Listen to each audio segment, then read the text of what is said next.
I hate to break the fishing news up, Yaremchuk, but I'd like to speak about the ice hockey. Congratulations, you're one of the 13 listeners of the Real Life Podcast. We just traded a migraine in for like an orgasm. Might want to mark that down, Yaremchuk. Yep. All of my projects are on schedule until they're not. A member of the Nation Network of Podcasts. About as funny as we're going to get today. Episode 261 of the Real Life Podcast is live. It's brought to you by Oodle Noodle, 14 locations in Edmonton. There are more coming, including one in St. Albert. And I found out the top secret location, and I am excited because it's pretty close to where I live. Oodle Noodle, proceeds from all in-store curbside pickup go towards local charities, so it's good for your hunger and good for the local community. Episode 261 of the Real Life Podcast is also brought to you by Anger. And I have a feeling this is going to be one of the more pissed off episodes of this podcast that we've had in a while, because the Oilers just got shit pumped by the Leafs 3 times in a row. At first, I thought Sportsnet just replayed the same game 3 times, but in fact, they were 3 separate games. Wanye, I think you actually did yourself a favor because you didn't even know the game yesterday started. Well, I apologize to you, Bag Milk, because you gave me one job. And I fucked it up yesterday because I thought the game started at 7, right? So sometimes you have a little baby, he goes wild, you take him for a drive, you drive around town, you point out the different parts of town where you have beef, that sort of thing. And I was like, all right, now we need to hurry home because the game started. And I walked through the door and I looked on my app and I was like, sweet Jesus, the game has already started and we are already in an insurmountable hole. So I did myself a favor and just was like, well, maybe Bag Milk will think I'm dead. And then I put my phone in a drawer. Well, this is what I'll say, Wanye, because I think that it's pretty entertaining that you weren't there last night because I didn't even notice. I was so upset with the way things went. Yeah. I didn't even notice you weren't there until the 3rd period. So that's when I made the pivot to Oilers Nation. But by that point, I was nuts deep in TikTok videos. So I had completely stopped watching. I was watching people make stuff in air fryer. Shout out to my boy Hood Meals. I was learning. I wasn't even doing anything better. I was like, you know what? I've already seen this game 2 games in a row. I'm just not going to watch this game. It was a fake game. Well, I popped into, like I said, I popped onto the Nation account and I'm tweeting up a little bit. And as I go through the mentions, anger. It was a dark play. It was a dark place last night. So you know what? I think it's probably for the best that you took a little break and ignored part 3 because much like the Godfather, third, it raises some questions for sure. These last 3 games, like a few questions spring to mind for me, like what the fuck, and that sort of starts the list. How do you get pumped? Was it 13-1 aggregate? Yep. Woo, doggy. And how many seconds did Mustache play? 2? Yeah, 2 shifts, no shifts. Did he even play last night? I didn't even notice him really last night. Like he was a non-factor because he was hurt for 2 games and they basically didn't need him in game 3. He hit a shot prop in the first period though. Well, really? That stuns me. For each and every opposite reaction or whatever it says. And then when Connor and Leon decide to extract their terrible revenge on the NHL for these drubbings, we will all enjoy them. Well, here's the reality of what happened. And I fucking hate to admit this because for me, playing against the Leafs is an emotional experience because I have a giant chip on my shoulder versus Eastern Canada because they constantly shit on us Edmontonians. So these games are very emotional. And then when you go to a Leafs game, how the building gets infiltrated with Leafs fans, very emotional. So I have to say what I have to say, but the Leafs came and fucking defended us extremely well. They played very well defensively, and it doesn't matter. We looked uninspired last night, but I think we just had enough. Like we had to work so hard to try to create any kind of high danger chance, and when we did, it then got stopped by one of their 9,000 fucking goalies. So it was. Here's what I need to know, Jay. I got one situation. question. I got one question for you, and I haven't looked this up, so you have to be the messenger to get shot. Yeah. Who was in net last night for the Edmonton Oilers? Mike Smith. Oh, no. He was? Yeah. Would you have played Koskinen? I don't know. I just thought we got blown up, and I thought I hope the coach was playing out a hunch. Not both our tendies got shelled in this series. Like every game we were shot in the cannon for like 5 minutes, and we couldn't get a goal. And then we would just eventually collapse, and then the Leafs would take over the game. Well, yeah, this is interesting because there's a lot of people shitting on the goaltending. And my take on this is going to be you only scored 1 goal in 3 games. Now's not the time to blame the goaltending. But Bagmilk, you kind of said you might have a different view on that. Yeah, I agree with you. It's not, I mean, this is a team game. You can't just, I'm not pinning it on either goaltender necessarily as 100% fault. However, my take on it is a little bit different, that the boys have been rolling. I thought over all 3 games, the Edmonton Oilers started better than the Leafs. Yes. I thought they were throwing pucks on net. I thought they were producing chances. But the major difference came that Toronto was getting the saves regardless of who they had in net, whereas the Oilers were not. Now, sometimes the goals were okay, sometimes they weren't. But my point here is that when you're running like that and you're buzzing, to use Jay's word, and then all of a sudden 1 week goal, or in the case of Monday's game, 2 week goals, that's just got to completely take the wind out of your sails and deflate everything you're doing. So while I wouldn't say that it's all in the goaltending necessarily, I don't think it was at all. And I don't think it's fair to suggest it was.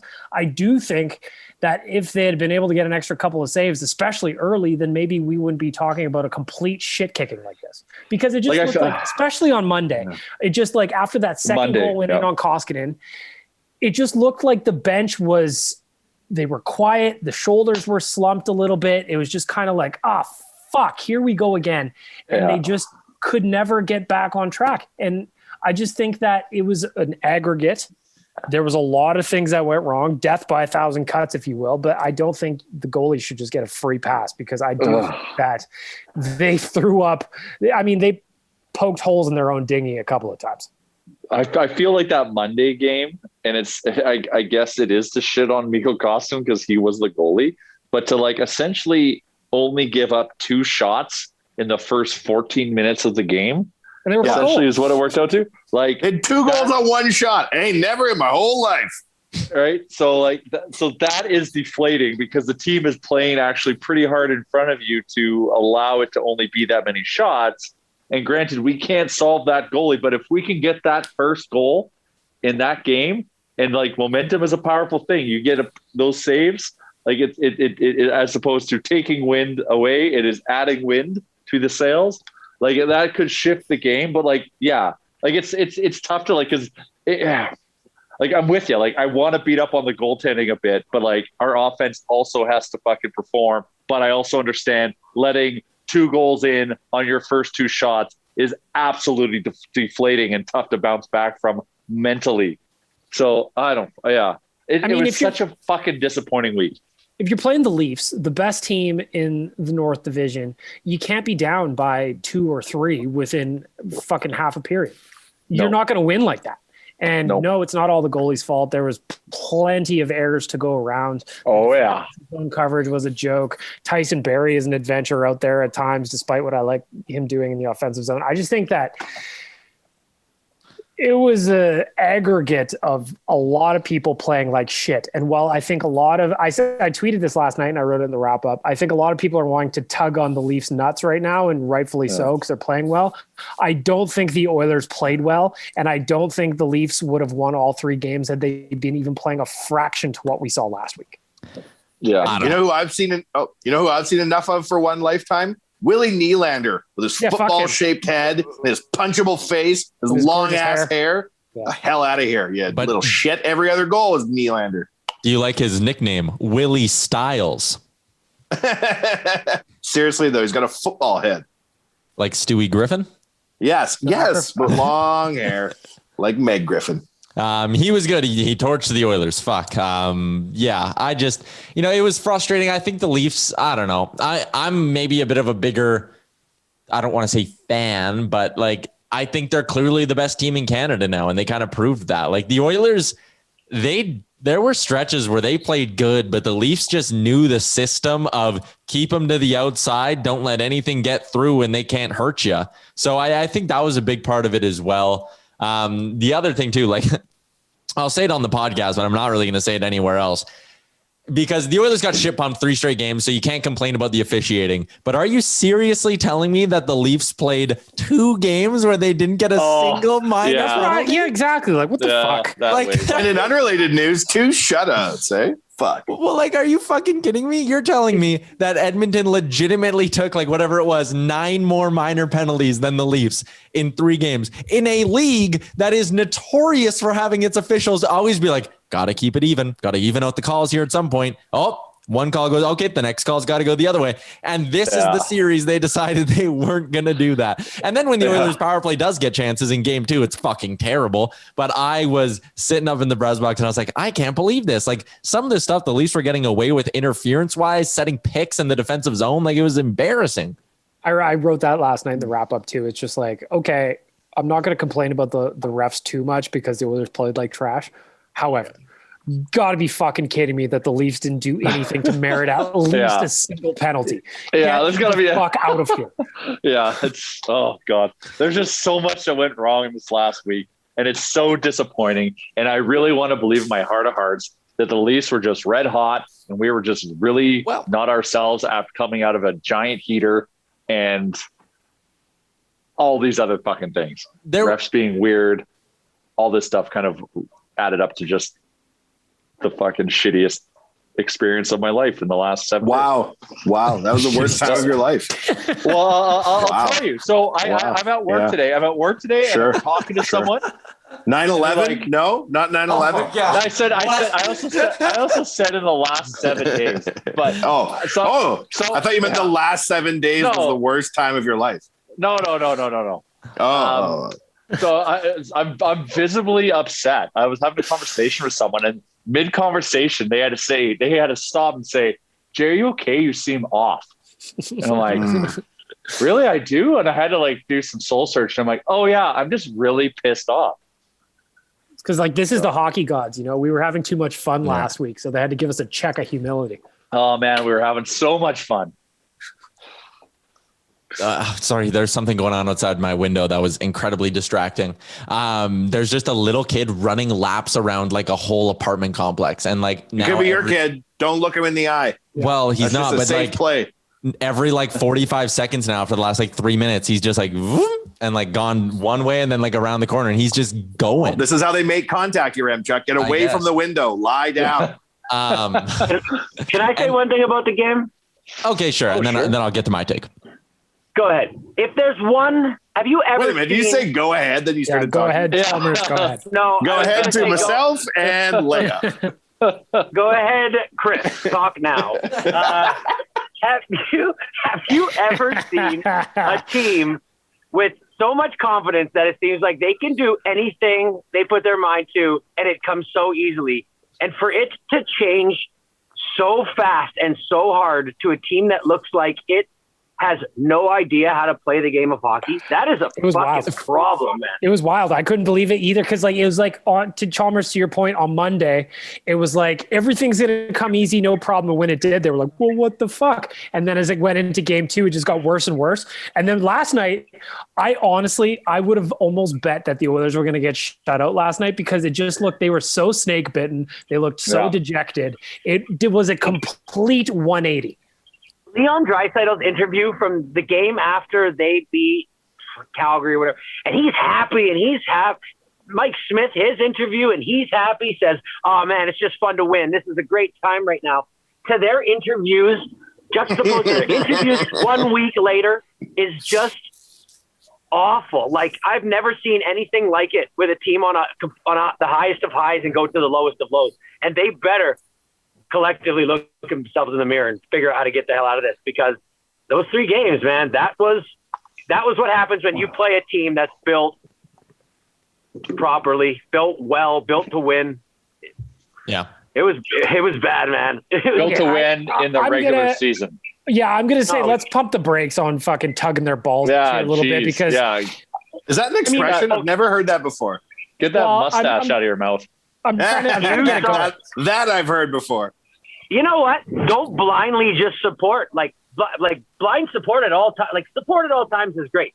But if you sit there and you try to, I watched you on a group last night trying to talk other people into saying that this it's not that bad, and it's one little thing. And I think maybe you need to just realize that it's every single thing on a hole right now. Well, And it's a bad look. Like we came out of our buzzing phase in the same time the Leafs are heating up, and we got exposed. The Leafs outplayed us 3 games in a row and embarrassed us. We got fucking embarrassed. I feel embarrassed, but I would like to see it where if the Oilers are buzzing and the Leafs are buzzing, I'd love to see those 2 teams collide and see what that looks like.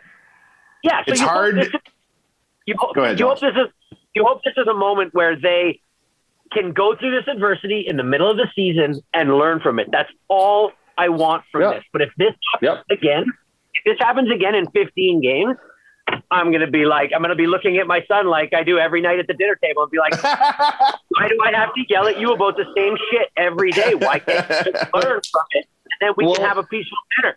But it's sports. So it's up and down. If in the next 15 games, if the Oilers go 11-4 and then come out of that and go on another 3-game slide, like that's not terrible. Like it's also like what their end of season record is. So like this better be just a blip, and they better bounce back and make Calgary their bitch on Saturday. It is very hard to change your momentum when you can't throw a big hit and get a roar. You can't go out with the boys and, let off some steam. It must be bizarre because all your normal, like, how do you change momentum in the game, really, right? You don't think the fake crowd noise would fire you up? Why do they all of a sudden start chanting, "Let's go Oilers"? That's very rude, I think, to us human fans. Like, no artificial crowd. You don't get to chant, "Let's go Oilers." And if they're really going to do the fake crowd right, they should have had them booing in the last fucking 2, 3, 4 minutes of that game last night. Hunter comes out, chucks a jersey on the ice. Ooh. Yeah, well, fair. Yeah, Usher goes and throws a jersey on. When you're the team that's up and scoring and you hear Zach Hyman score a goal and you can hear his woo up in the press box, like that is mental, because that, I guarantee that makes guys on the bench so much more mad. Like normally they wouldn't hear that, but you hear that like celebration, you hear every bit of it. If there's one thing I learned from a crowdless game, it's that hockey's a game to be watched, not listened to. Yeah, the sound sucks. I find it also interesting how, like on the first one, when last night, Jason Spezza was filling up the whole swear jar. So I always like when one fuck yeah comes through clear as day through TV. But then when they show the replay, they don't like bring the sound down or anything. So it just keeps popping through. Why aren't they playing music? I don't get it. What do you mean? They play music. Like during the play? During games. Yes. And that's too weird. Like lacrosse, why? Who cares? It's at least it's higher tempo shit than you can hear people coughing in the media. Also, I got another question about music. Why is the DJ playing better music now with no fans in the stands than they do when there's fucking people in the building? Yeah, because the 1983 music judges aren't in attendance to give him shit. That's legitimately, right. I think, why Wanye. Like the few times when Johnny Infamous would mix up the music a little bit with fans in the building, the next day at the radio station, I'd see texts of people being like, "Why is he playing this fucking garbage stuff? You know what would help this team win? Some good old AC/DC. That's what would help this team win." That's right. Take it from me. I was in Vietnam. Well, yeah. They played a song that's not even straight up on the radio called "Astronaut in the Ocean" by Masked Wolf, and when I heard it, I was like, if they would have played a song like that, where you found when I was at a game, I would have thought that these guys were the coolest. But you guys are also the same ones that like Cotton Eye Joe, so I don't fully understand. I love Cotton Eye Joe, but we also haven't heard Cotton Eye Joe since 1997. Yeah, when was the last time you heard it? That's not the problem. Ooh. Did you know that guy's wiener fell off mid-tour 1999, and that's why they stopped recording? What? I says pardon. Google it, man. Is he Google that shit. Fell off mid-show. Pardon. Just went, and they were like, "What?" I says pardon. And they're like, "Rednecks cancel." Camp reference. So, what was that? Okay. Snap. Did you look it up? No, I didn't. Huh? Yeah. So the Oilers. To sum up the 3 games against Toronto, they got caught with their pants down, and it wasn't pretty. But if you're listening to this and you happen to get caught with your pants down, you can make sure it is pretty by picking up some products from our friends at manscaped.com and using the promo code REALLIFE. It gets you 20% off and free shipping. There's a whole bunch of stuff up on their website at manscaped.com. You can just pick up the Lawnmower 3.0. It's $99.99 with the promo code. It drops down to like $80 and it's free shipping. Skin safe replaceable blade, waterproof as well. They got that new high-end motor in there. Or if you want to up your game a lot, if you really want to, sort of load up at the trade deadline, you can pick up the performance package. It's marked down right now from $295 to $159.99. You get another 20% off with the promo code Real Life. You get the lawnmower, the crop preserver, the crop reviver, the magic mat, the weed whacker, which is an ear and nose hair trimmer, the travel bag boxers as well. So much going on. I've been using it now for about a month and I love it very much. I know Bag Milk does as well. That's what I was shooting for your M-Chuck. When I said his wiener fell off,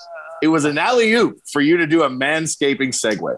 But I'm sorry, your M-Chuck. What are you trading at the trade deadline? Your pubes for sexual intercourse. You're loading up at the trade deadline. You're buying all the products from Manscaped. You're bolstering your lineup, your self-care lineup. Right. That makes sense. Well, Self-care. Now with all that added context. It makes sense. And how proud of you for that segue you had. Hey, do you want to look good if you get caught with your pants down? Maybe if the Oilers used more manscaping, they'd be better. I'm just saying, how good do you feel about it? Because it was good.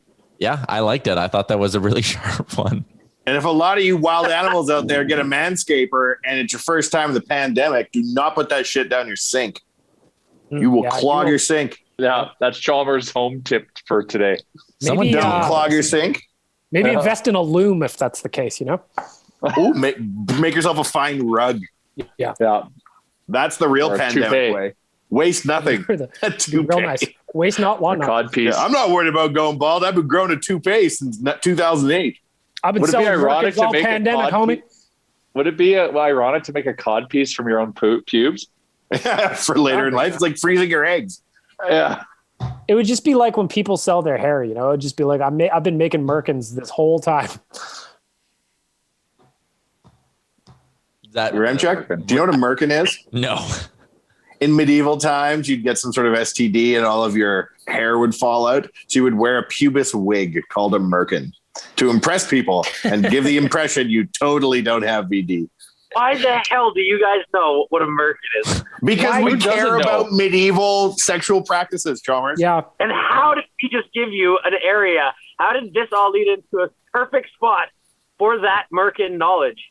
Unbelievable. What a podcast. Buddy, you learn about a merkin at a very young age. This is how do you not know about merkins? Yeah. It's amazing your family line carried on through medieval times. Yeah, I'm running on decades as a merkin aficionado, my friend. Yeah, of course. Hold on. Collector. JR, where is it exactly that it's taught at a very young age what a merkin is? On the streets. In the schoolyard, man. Feudal schooling? Lessard. You talking about the mean streets of Lessard? Oh, yeah. A freaking pube toupee? Come on, buddy. That might almost be late elementary knowledge.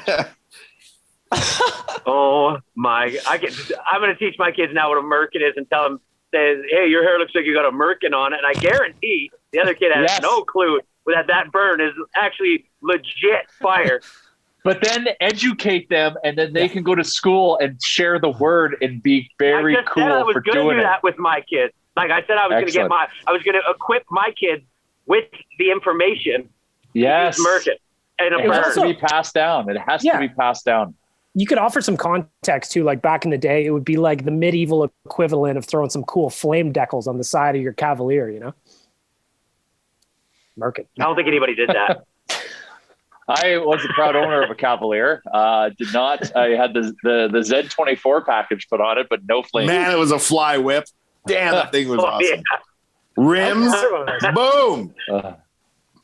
Hubcap rims too, wasn't it? No, they were rim rims, asshole. I had legit. I had legit rims. Man, I'm looking at the Z24. It's been a while since I've seen one. That's a good looking whip. It was good. It had 4 cylinders and not a lot of guts to her, but it got the job done. Man, that's way cooler than the Dynasty I used to rock in high school. Well, in high school, I drove a 1984 Dodge Ram Charger that required a 2-liter jug, emptied out Preggo spaghetti sauce container full of gasoline to have, because I'd have to prime the engine from time to time so I could get it started in the cold. Because this is I the love that thing carbureted is days. rolling around in the back seat was a fucking jar of gas. That was awesome. Very You can safe. sit. You I can felt sit so shotgun. safe in that thing. You can sit shotgun. Extend your arms out fully and not touch the dash from the front seat. Oh, It was still yeah. 2 feet away. it's bigger than most studio apartments. The leg room. Okay, wait. So you just had like a spaghetti sauce container full of gas in your car? Yeah, like Oh, a yeah. 1.89 Yep, a liter pickling like jar. plastic jug that was it was Preggo spaghetti sauce, empty, The only brand you trust. half full of gas. Because if you You know it's if you good filled it up, it would probably explode because of all the like pressure the gas creates. And then whenever the remember egg was a little cold, I'd have to dump a remember- little gas down the carburetor so the engine would fire. Just a minor accident away from being a fucking fireball down the road. Yep. Yeah, but you know what? That thing. Okay, so that thing. It didn't go was- fast enough for that. It didn't go fast. It had like 130-liter tank and got like 1 kilometer to the gallon. I remember one time we went to a You gas couldn't go station, fast Jay. in it. One of the first times ever the Ram Charger went to a gas station, you're like, hey, I got to go inside and get some shit. Put some gas in there and put a couple squirts in the Preggo can. I was like, what? Yeah. What? You That have was an a internal lifeline. and external gas situation? Yes.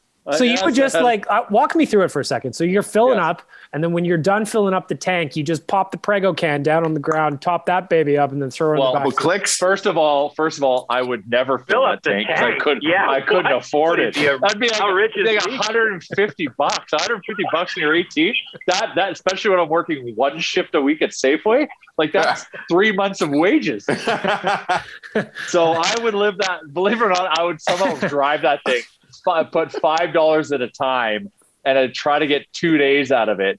Because I was like Imagine I said, living your life like that. When I get to like a quarter tank, I'm constantly stressed out that I'm gonna not get gas before I run out.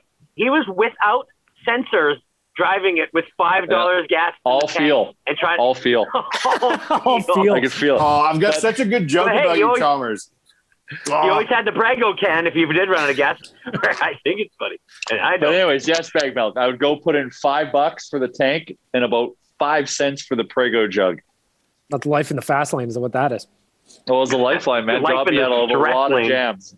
Got me out of a lot of jams. The Preggo jug. Yeah, you didn't have to go to work because you ran out of gas.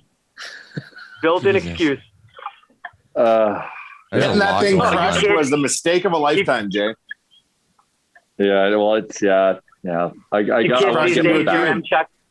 We need Surveyor Brett to do up a meme for us of like, or any one of our meme creators, like following the lines of how we got from a Manscaped ad to pube toupees to Well, that's that's logical. That's pretty that simple. makes sense. But how did we That's a get straight to line here? right there. How did we get That's a crow here? fly. It's a blur. I don't know how we got here. This kid Chalmers is still also fucking works running Husky. around, man. Oh, because bag milk used a merkin. Try to connect that a merkin analogy to having flames on a Cavalier. Okay. Well, now it makes And then sense. I talked about owning a Cavalier. Then I went deeper and talked about owning a 1984 Dodge Ram Charger. Which is going to go through it all again. Blue on blue. It was like a silver on blue. This is usually when we change the topic to something else. Well, yeah, The you're right, brand I was was gonna say Preggo. this. Yeah. Okay. I guess I can change things up here now. Oh, you think? I've never seen, honestly, your M-Chuck, you need to work on your focusing if a little boy doing laps in the middle of the day is throwing you this far off. How can you He's holding up a sign now. Says, Papa, why don't you phone? Daddy? Let Running me for in. dad. Okay. We can get to a listener profile then. I got one ready to go here. Don't sound too excited. No, I am excited because our listener profiles are brought to you by Oodle Noodle, 14 locations right now in Edmonton, but there are a lot more coming. We're going to get to know a listener that I Wow. think we all already Wow. will recognize the That name was of, but that now was a glowing. A lot of man zip. there. Yeah. A lot of Wow. a lot of energy behind that. Oodle noodle. If you're into eating, I'm not. We have to do it, so fuck it. I guess I'll do Fuck, I guess I'm going to read some guy's profile. Here's Joe Jerk. Want to know something. it. Without you guys, we wouldn't be able to do this, but I guess we'll Yeah. give him a minute. Do you guys see the fucking veins on my forehead right now from how hard I'm laughing? Are you laughing or are you scared of your child out front? Yeah, I think that's what it is. There's some trauma here I'm sensing. I've been trying to get in for days, Papa. Oh, listen to that voice. So you're Chuck's kid. Yeah. These As you're sizing him up, is he fast at least? Is he a fast kid? Daddy, you told me if I ran around for half an fast. hour. He's just going. He's probably unimpressed to finally find his father, just like his father would be. Oh, zing. Oh, yikes. Hey, all right. No, and by his father, I mean Tyler as a father, not his actual father. What? Okay, so today's listener profile brought to you by Oodle Noodle is Nico Joly on Instagram. He's one of the Oh, he's funny. I love I that. believe I delivered beer to his house when I was the Nation Beer Delivery Man. He's a beauty. Anyway. He's always in the DMs. He also makes he makes us some really cool graphic stuff as well. Yeah. You're a big part of this podcast, Nico Joly. We're excited to be doing your listener profile. He went to Nate for graphic communications. Go Ooks! Go Ooks! Oh, yeah. Oh, Gooks. You're excited about the Ooks. We can't give me Tyler's a big anything Ook guy. Brutal Noodle, eh? Nope. He now works as a digital marketing specialist and a graphic designer at Frontline Consulting, which is kind of cool and explains why he's able to do good memes for us. Which Go Oops. interesting fun fact, he's still kicking himself for not going on the Vegas trip. He would have turned 21 in Vegas on the day of the game. Nico, what were you thinking? Did you just think a global pandemic wasn't coming and you'd get another chance to travel with us? Crazy that was a year ago. He's got a couple more interesting facts here. He has met and gotten a signature from legendary Oilers goalie Jeff Drouin Delorier. Wow, the big one. Real nice. Exciting. Hey, he came to Keep that one in the safety deposit box. He is a nice guy, actually. He also turned an old Jordan Eberle jersey into a Cassian jersey a few years ago with some tape and paper. Well, hey, resourceful. He's a graphic designer, so I could see how the transition would happen. Yeah. The first real life podcast you ever listened to was the Eric Greiba episode. And then he adds that cheating or chumming is cheating. Oh, Excellent. Yes. We connected, and I can't believe he went against me like that. That's disappointing. His Well, favorite, he tells it as it is, Chalmers. his Hey, if you're favorite making podcast alliances moment- online, Chalmers, you got to disclose that shit. Yep. You guys be making friends with people, gathering an army. Favorite podcast Okay. moment. He's got a couple of them. One is the stolen truck story, Manhunt. That's actually one of my favorites too. That is a great, Oh, yeah. great story. I love that story. Just the end where Chalmers, where you're like yelling at the guy, being like, I got you. That's incredible. I love it. The runners up were the parking debacle and the drug muling. What was the drug muling? Oh, one and done. Oh, one and done. Yeah. Okay. Oh, you only do one and done. Only. Favorite Oilers memory? Being at the game where Cassian beat on Kachuk and seeing all of you guys in your turtle costumes, or being in a bar during the epic Battle of Alberta with a goalie fight. Those are good Oilers memories. Those are two. Oh, those are good. Yeah, And those are Nico's good. about my age, so it makes sense that like recent memories are good memories because, Decade of Darkness and all. His go-to meal at Oodle Noodle is butter chicken with green onion cakes to dip. Oh, Good man. Or born after the- my own man. heart. Yep. Thai chicken salad with a side of spring roll. So he's got two. That's good. He's also Well, listened to keeping the it tight up podcast there, in too. 2 other countries. Ooh. Has he labeled them? Mexico, I guess Hawaii is a state, but I suppose that counts as the USA, but Mexico and Hawaii. Yeah. Well, the US is a country, so I'm still I ranked get two it. countries. I get it. No, it's good. It's just funny. Okay. Well, there you go, guys. Wow, Now we there's know your Nico Joly a little bit better. 13-second trough of awkwardness. Nico, thank you. Shout out As to we Thanks for Nico. listening celebrate to all our of our show, buddy. listeners. Thanks for talking to us online. We appreciate Yeah. it. I will also mention butter chicken with green onion cakes, elite order. Yeah. Oh yeah, yeah. 100%. Ordering something to dip in the butter chicken sauce is a veteran move that once you do it, you'll never stop doing. That change your life. 100%. It is. That was expensive. Speaking of graphic designers, this is just sort of my humble brag moment of the week. Did you guys see that project that got launched with like Chloe Kim and Alex Morgan and Sue Bird and like all those female athletes? You're working with the Kardashians? Yeah, No. Chloe and Kim, the No. Kardashians. So all those female athletes launched like this big project and all that. And my brother-in-law actually did that with them. Like he made the website for them and shit. It was just a very cool. cool, like small super world cool. moment. Oh, Anyways. very small world. Shout out to my brother-in-law, Josh, who turned 30 today. And I felt like bringing we that should be up able to get Kim on the podcast then, eh? Yeah, no problem. get some high-end female athletes on our Random Oilers podcast. I'm sure that will... Ask her if she ever got that jacuzzi. This isn't an Oilers podcast. Yep. You didn't have the jacuzzi, Tyler. It's Oilers? Can you believe it? Can you believe it? Have a jacuzzi? We don't have a jacuzzi. Favorite Kanye West quote of all time. Anytime that video ever comes up on my feed anywhere, I will always watch it because it always makes me. Yeah. I just want to know. I want to see the full interview. Like I only get to see that one part. Yeah. He's so sick of her shit at that point. Oh yeah. He's like, I can't wait till the show allows me to get a divorce from her as we move to a streaming platform. Totally. That's going to be so wicked in season 8 when I'm given my release. Oh, jeez. Episode 261 of the Real Life Podcast is also brought to you by twigandberries.ca. It's a good local company, and they make great local products. They got a new thing as well. You can sign up for their Caveman Club. Type in your email. It's a little mailing list. They'll keep you up to date on new arrivals, exclusive discounts, and all their exciting news. Speaking of exclusive discounts, if you're a listener of this podcast, you can save 15% at Twig and Berries by using the promo code NATION15, whether it's a hoodie, a shirt, they got sweats, and of course, their very own line of nutsack underwear. Find it all. twigandberries.ca. No judgment, no shaming, no fancy words, just real men. We're going to get to Scott Hastings in a bit, which will really get this podcast back on the rails. But this has been, I think I would describe it as a classic real life episode because after the Oilers talk, it didn't make a ton of sense, but it was hilarious. Yeah, I just want to talk about the Biggie documentary. Oh, what's that? Oh, yeah, I saw that. I need to see that. Chalmers just got put up on Netflix. New Biggie documentary. It is legit good. Exciting.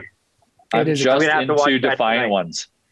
Okay, so oh, you haven't watched Defiant Ones? I know. I'm just into it. I'm 2 or 3 episodes in. Yeah, I know. I'm really upset with myself. So good. Every time I start seeing memes or something, I started seeing some stuff about Biggie, and I didn't know what was happening, and I figured I'd figure it out sooner or later. So it's a documentary about him. That's good. That's good. Yeah. Defiant Ones, JR, we talked about this one a long time ago. I know, and if you would just listen to me, you would have seen it by now. It is if you would just one of the listen. Best. Just listen to me. Well, it's one of those things. Good ideas. I know, but I didn't write it down. It was one of those things that, like, when I'd go to Netflix, I wouldn't see it. But then all of a sudden, 2 weeks ago, it popped up. It's like right there to see. So I'm like, oh, yeah, shit. So then now I'm into it. Oh, I just remembered one thing.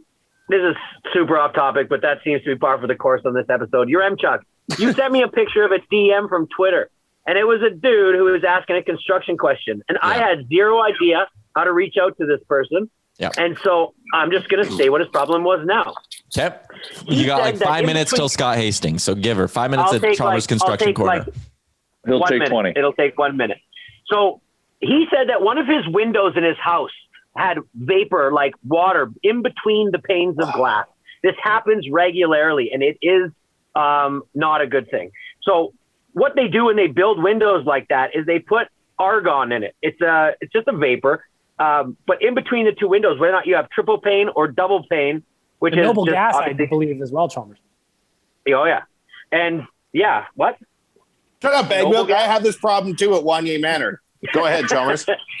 Okay, so it depends on how old your windows are. But if that happens, it's because the seal around where they put the trim to hold the glass in place, they put a rubber gasket. And sometimes in the old days, they used to just caulk it in.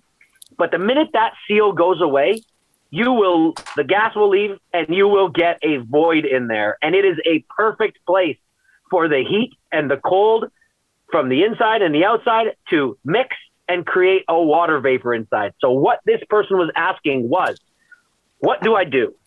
So what you do is you basically have to call a window manufacturer. And like, there's a bunch. You could call any service department. It doesn't have to be their window. It does not matter. But what they need to do is they need to come to your house. This guy asked, should I take the pane of glass out on a nice day and take it in? That is a bad idea. You are going to waste a lot of time. You are going to have an open house for the whole time you're wasting. You have to have a bird could fly in your house and claim it on behalf of its bird family, you dummy. That's right. Yeah. Yep. You want to lose your house to a bird? We're Nobody a chipmunk family. And don't even get me Rabbit. started if squirrels take claim. Yep. That's a fucking war you don't want to fight. You moved. Honestly, when I was a little You're kid, out, we used you're to always have squirrels fall in our chimney at my childhood house when I was a kid. And if they get in there, it is a fuck of a time trying to get them. It's out, I hard to promise. catch them.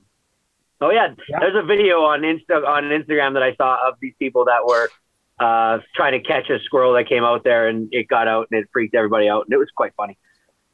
Anyways, let me finish. Now this tech's going to come to your house. He's going to figure out which side is seal is broken, and what he's going to do is, if the glass is still in good shape and he can get it out and reseal it, he will do that. If he cannot, he will have to make a whole new double or tri pane, and they're different thicknesses. He will make a whole new pane of glass. He will then bring it to your house. He will then pop off the moldings on the inside, slip out the old one, put the new one in, put the trim back in. What everybody might not know is, even though there doesn't look like there's any nails or anything like that, every piece of glass, pane of glass like that, is removable in your house. It has very, very like plastic pieces that are very depressed into the other plastic, and it's really hard to get them out, but there is a trick. So, dude, don't take the whole pane of glass to the place. Call a tech. They'll come to your house. I'm going to give a suggestion. Call All Weather Windows Service. You put the trim back in. Also the name of a sex tape. Yep. Yeah, trim. You can't put the trim in. The trim is already in. That's the mystery of the sex tape. You don't find out until about 12 minutes. You're up, Chuck. What's up? What's up? Deep. Oh, it's just getting deep over here.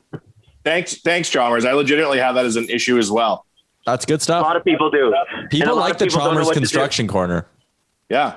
Me? There's a lot of things about houses that I think that people just, I've said this before, but houses are the one thing that doesn't come, like, it comes with all individual owner's manuals, but nobody tells you how to live in your house. And nobody tells you how to, what every season you have to change in your house. There's at least 4 or 5 things that you should do with the changing of the seasons to make your house ready for it. Starts with humidity. I've seen brand new hardwood jobs get completely ruined by just the fact that humidity wasn't paid attention to. It's important. And here's what you need, Chalmers. You need a subscription service with quarterly adult check-ins at your house. So it's $250 for the year, and you get 2 emergency phone calls and 4 check-ins. And the guy comes out, or a lady, and they're like, "Don't forget about your hose bib, and don't forget about your window deal. How come there's an alligator in your toilet?" But all the preemptive shit that you should know how to do but don't. That's a good company. So it's like a quarterly inspection, and what's good about that is I could get for an adult, but I could get. See, the problem with most guys is this is an ego thing. A lot of guys won't admit they don't know what the hell they're doing, and they don't want. I will happily do that. I always know. I never know what I'm doing. So if you're like one of those guys, then just I'll come in a window when nobody's home. Your wife will never know. Come in a window. I'll come in a window. And your wife has to that's be a whole home, different service, and I'm not paying. So your wife can't be home, or she has to be home? I'm saying that she shouldn't be home if you don't want her to see that you have me coming because you have an ego about it and you want her to think that you did it. I'll even show you what to do the first time so that you can impress her, because you'll probably. Right, so the good thing about what? Chalmers Construction and Cuckolding Services. Yeah. I'll sneak in your bedroom window late at night. What the hell? One job, shot dead. I just need you to give me one of your house keys and let me go to Home Depot for 20 minutes, and then I'll be back. I'll wear a mask, so if your wife catches me, she won't know who's doing the chores around the house. That's right, yeah. I never get fully Scott undressed. Hastings. Yeah, Scott Hastings from OddsShark is here now. OddsShark.com, all the sports betting information. Welcome to the you need podcast. Now, to make the sharper play. Now you get to hear what we actually talk about. Scott, they've talked about pube toupees today. Nothing makes sense. Do you know what it's called? Don't tell him. Do you know what it's called? A pube toupee from medieval times? No. Yeah, me neither, buddy. Me neither. Please use the proper terminology, Tyler. We're trying to educate. What is it? A merkin? A merkin. Have you heard the term merkin, Scott? Never. All I think of when you say that is when Jackass got the beard. Remember the beard with the pubes? They got yeah. Okay. The first movie, maybe. All right, so let's talk some sports betting. I'm excited to get this podcast back on the fucking rails. Holy. Oh, good fucking luck today. You've been doing a horrific job. Yeah, I have. Well, it's my fault. Yeah. Oilers versus Leafs. The banged up Toronto Maple Leafs roll into Edmonton and get all 6 points that they needed. Is this the best you've seen the Leafs play in the last decade? Well, the banged up part sort of backfired. Last time we talked about they were going to have a slew of injuries, and then Saturday rolls around and everyone was good to go except for Freddie, which was, I guess Austin was out of those games as well. It was a little surprising. I was not expecting the guys to be back in the lineup so quickly. And it's crazy that the number one goaltender was the lone guy to allow a goal, whereas even Hutch threw up a goose egg there. Yeah, this Leafs team is impressive. Again, I'm not sure how strong the North is. Still got to play those Boston Bruins or Tampa Bay Lightning or whatnot. So I'm not getting too excited yet. But my thing is, like, if you're, I mean, you are a Leafs fan, obviously, but like if the North does suck and you're worried about the Leafs or the Bruins or the Lightning or whoever, you're not going to get them till the conference finals. Like that's a fucking good run if you can get there. Well, maybe because, the Leafs have to win a round. The Leafs have not won a round since 2004 when they went to the semifinals, lost to Boston or Philadelphia, double overtime. So until they win a round, they're nothing. So them being the favorites now in the Stanley Cup Futures is just something I can't play. I can't do it, even though as much. No. I've never seen a Leafs team be able to cycle the puck the way they are doing right now, and they hustle in the offensive zone like I've never seen a Leafs team do. That said, they haven't won a round since 2004. I could never think of putting them as the betting favorites right now. So they are now, they are the betting favorites to win the Stanley Cup. They've kind of jumped Vegas and Tampa and all that. Plus 650 was just an hour ago on Bodog Bovada, but they just took the lines down. So I could just be lying to you guys just for fun. But no, it's just about an hour ago. They were plus 650. Tampa Bay was plus 700. And that just blows my mind because, again, the Leafs are doing very, very well. The North has some teams. I think Edmonton is clearly number 2 in that division. And Winnipeg is definitely gaining on them too. The rest of the division, I don't think belongs. They don't belong in the conversation. It's those 3 and nobody else. Yeah, Winnipeg's heating up right now. Stressing me out. It still Pierre-Luc Dubois. I thought that trade was so much better for Winnipeg than Columbus, and we've seen Columbus go in the complete opposite direction than Winnipeg. Yeah, the Columbus thing's interesting too, because like Roslovic's been good. I think Laine, there was the headlines with the Tortorella thing, but now that Laine's kind of gotten out of the news in Columbus, and I watch a decent amount of Jackets hockey, like now that Laine's out of the news, he's playing fine. Like he's now gone 4 without a point, which I get, but he had some good games in between now and when that Tortorella thing happened. But anyways, that's a whole different conversation. You mentioned Winnipeg's playing good. Toronto's playing good. On the other side of the Canadian division, you have the Sens and now the Canucks. You mentioned Travis Green is the new favorite to be the next coach fired. Mm-hmm. Yeah, it's he's at plus 255. The next closest is John Hines with Nashville at plus 500. So like quite a gap. Like Travis Green is a sizable favorite. I'm not sure what the leash will be there. It's quite interesting. This team is so young. And again, if I can compare it to Toronto, just because I've seen that Toronto rebuild, have a really young squad and sort of struggle until they've got some pieces in there and they've really developed. And I think Vancouver's sort of in that spot where they're just maybe 2 or 3 years from being a really consistent competitive team. Mm-hmm. So is Travis Green going to be there for the whole time after bringing them to the playoffs and winning a round last year? I don't know. It's tough. I can understand why he's the favorite, but I think John Hines in Nashville would have a shorter lease than Travis Green. I mean, I get expectations were high in Vancouver, but I kind of agree with you. Like I know, and I mean, Green not having a contract after this year is interesting as well. But like Nashville's just been, I mean, that's a team who probably should have had like playoff expectations this year, and they're second last in their division by points percentage. It's just a shit show right now, Nashville, and looks like they have no intention of getting back in the race. It kind of seems like they're going to be selling everything off. Looking at some other teams around the league, there have been some surprises this year. I didn't think Minnesota would be as good as they were. The LA Kings have cooled off a little bit, but they were winning 5 or 6 in a row there at one point as well. Philly, didn't think Philly would be as high up as they were. for you and maybe from a betting perspective as well, who's been the biggest surprise in the NHL? I thought for the most part, most of the divisions are similar to what I was thinking. Islanders a little overperforming, but they played just such that shutdown, boring hockey that it makes sense that they're still competitive in that Eastern division. The two teams that are standing out to me right now are the Blackhawks in a playoff position. I thought they were a basement dweller for sure. When Jonathan Toews was down and World Juniors, Kirby Dach. His name broke his wrist there in the pre-tournament game.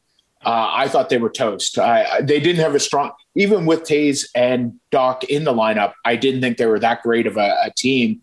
To see them in a playoff position right now is impressive, though they've had a little fortunate schedule so far, and they're going to have a couple run-ins with Tampa Bay, and we could definitely see that not go in their favor. So I could see them slipping in the same division, though. The Dallas Stars in the basement behind Detroit makes no sense to me.